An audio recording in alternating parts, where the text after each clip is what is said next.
Oh shit.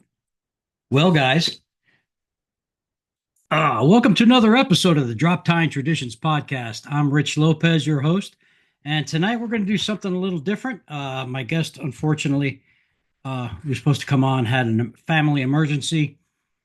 Prayers go out to speedy recovery, and we're just going to do what's called a drop narrative, where I'm going to answer some questions, a little Q&A from some of my listeners, and then we'll end it with some fun with a couple of adult-oriented jokes.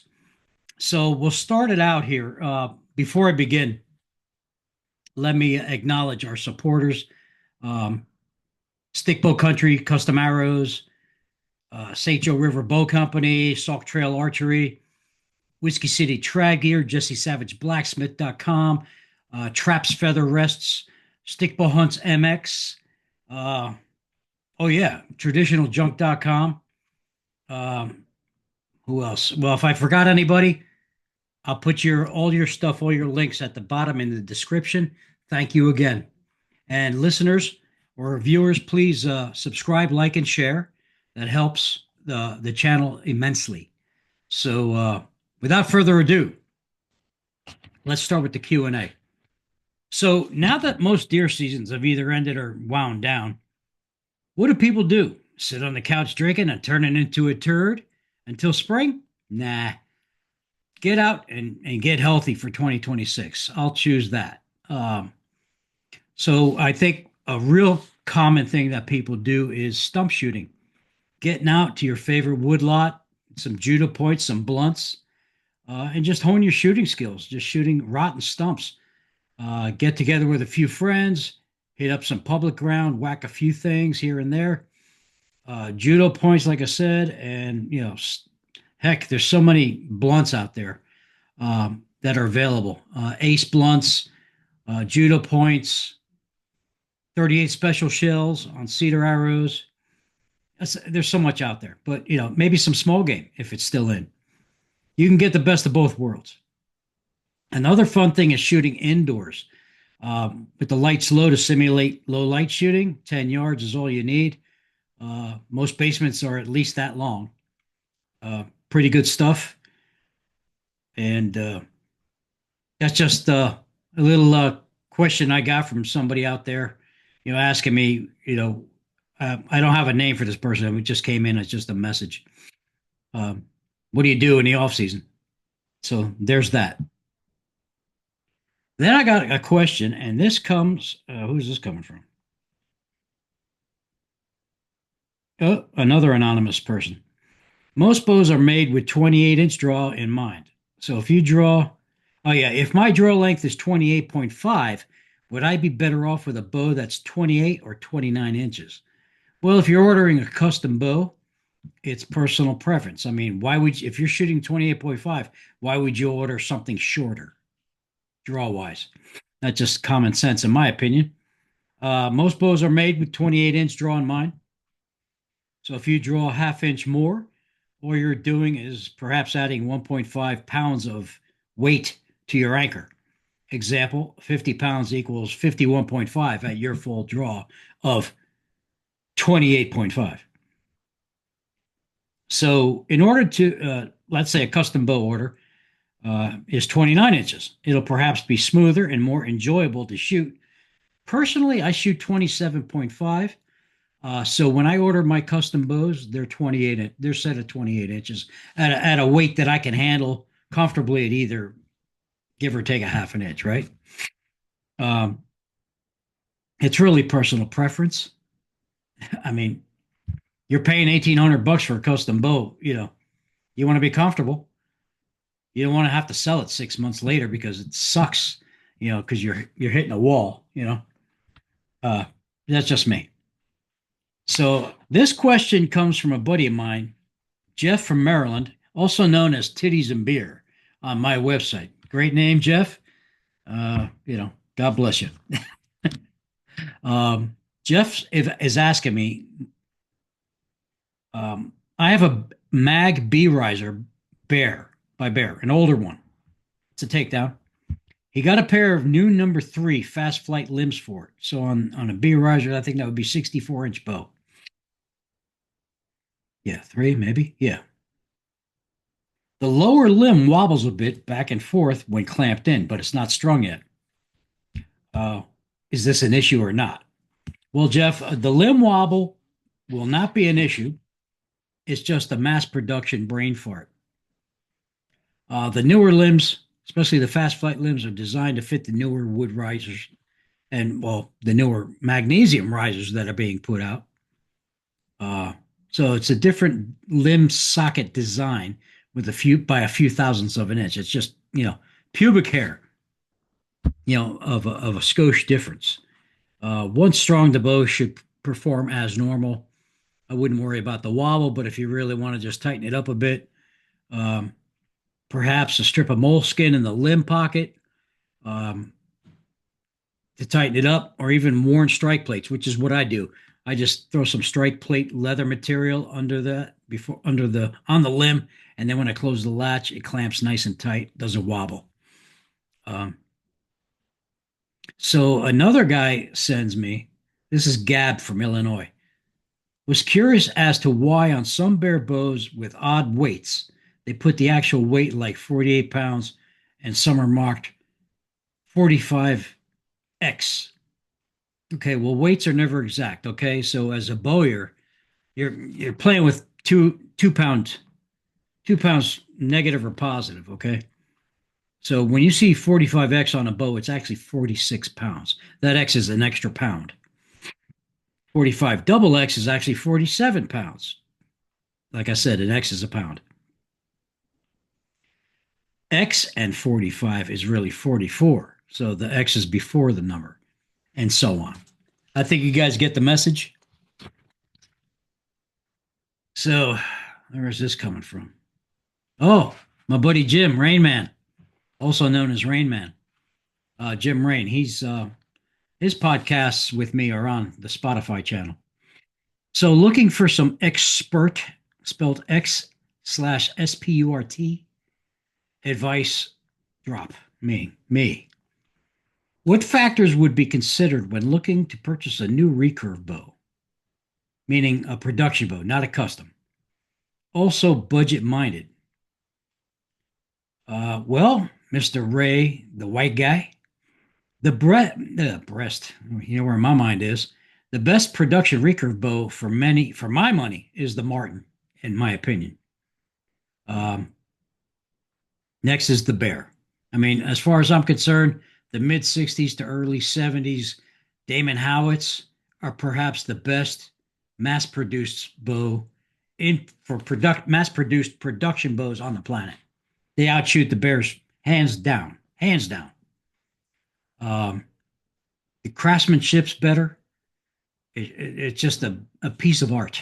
But that, I'm very um, biased towards Damon Howitt. So that's just me. Even though I'm known to be a bear collector, but that was decades ago.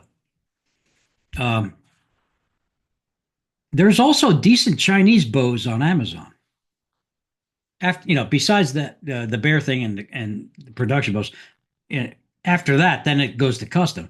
But if you want something affordable and you're budget minded, I think the Chinese bows on Amazon are worth it. There's so many out there. But do your homework on tests, ratings. Most of those are on YouTube. You'll see some guys there that are testing these things and giving you their opinions. Trust it. Trust it. Uh, there's a lot of people out there, especially on YouTube. So what one should look for is, number one, what their budget is and what they can afford. Number two, feel. I mean, if the bow feels like dead in the hand or like a two by four, obviously that's not going to work. Shootability, number three. I mean, if it shoots and it's like it's like a rubber band, limbs are like 5 inches thick, waste of time. How does it feel in your hand when it's shot? Does it vibrate? Does it feel good? Does it shoot? No, nothing. And think about that. And four, looks are everything. Aesthetically, yeah, that's a big thing for me. It's got to look good besides performing well. Um, a deer doesn't care what the bow looks like, but your inner ego does. So there's that. So do take that into consideration. If you want decent deals on used, excellent bows, my professional opinion is don't go to eBay. Uh, eBay sucks now. It's like these people think their prices are, 700 bucks for a target bow. I'm like, come on, man. They made thousands of these things. So that's why they sit on eBay for months at a time. They don't sell. But again, you're looking at description and pictures. Make sure there's a good return policy. That's important. Now, with social media out there, everything traditional auction page is great. They've got good deals. Traditional archery classified page has good deals. There's a ton of other traditional archery pages on social media, namely Facebook. Uh, do your searches accordingly. Do your homework, like I said earlier. Um, so the bottom line is, if you're shopping for a production bow, that same bow may feel like crap. So, again, do your homework. I mean, it's all personal preference again. Having fun in the search is what it's all about. You just got to have fun. You can't get manic about it. So, with that said, those were the 5 questions I had. I could have added more, but I didn't want to make this a long expedition. Uh, so, let's make it fun. Let's go to joke time. So, these are drop jokes. These are all on my website, www.droptimetraditions.com. You got to send me an email so you can get in. I got hacked by a German porn site several years ago, so now I allow those that want in to get in. So you're gonna have to answer a few questions from me. So here we go. A sexually attractive woman tells her plastic surgeon that she wants her vaginal lips reduced in size because they are too loose and floppy. Mm. Out of embarrassment, she insisted that the surgery be kept a secret, and the surgeon agreed. Okay. Awakening from anesthesia after the surgery, she found 3 red roses carefully placed beside her bed. Outraged, she immediately calls the doctor. I thought I asked you not to tell anybody about my operation. The surgeon told her he carried out her wishes for confidentiality and that the first rose was from him. I felt sad because you went through this all by yourself. The second rose was from my nurse. She insisted me in the surgery and emphasized because she had the same procedure done some years ago and she felt empathy to, you know, support you. And what about the third rose? She asked. That's from the man upstairs in the burn unit. He wanted to thank you for his new ears. Love it. Okay. Guy goes to the doctor. He's worried about the little bump on his forehead. The doctor looks it over and says, yes, I've seen this before. That bump's going to grow into a penis. Oh, no. The man screams in disbelief. What? Doc, you mean I'm going to to wake up every morning, look in the mirror and see a big cock growing out of my forehead? Oh, no. You don't have to worry about that, the doctor replied. The testicles will cover up your eyes. And finally, 3. Who spends a better tell than the Irish? We're a couple of weeks away from, well, actually, several weeks away from, a month away from St. Patty's Day. So I voted to use this one because it's the best joke in Ireland, according to the Irish people. John O'Reilly hoisted his beer and said, here's to spreading the rest of me life between the legs of me wife. That won him the top prize at the pub for the best toast of the night. He went home and told his wife Mary, I won the prize for the best toast in the night. She said, aye, did ye now? And what was your toast? John said, here's to spending the rest of me life sitting in church beside me wife. Oh, that's very nice, laddie. Indeed, John, Mary said. The next day, Mary ran into one of John's drinking buddies on the street corner.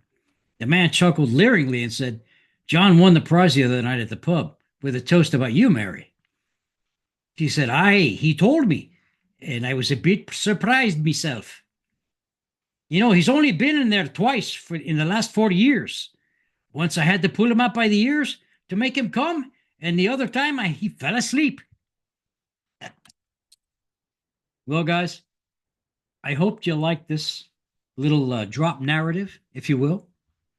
You can find me on Facebook, Drop Time Traditions / Rich Lopez or Rich Lopez.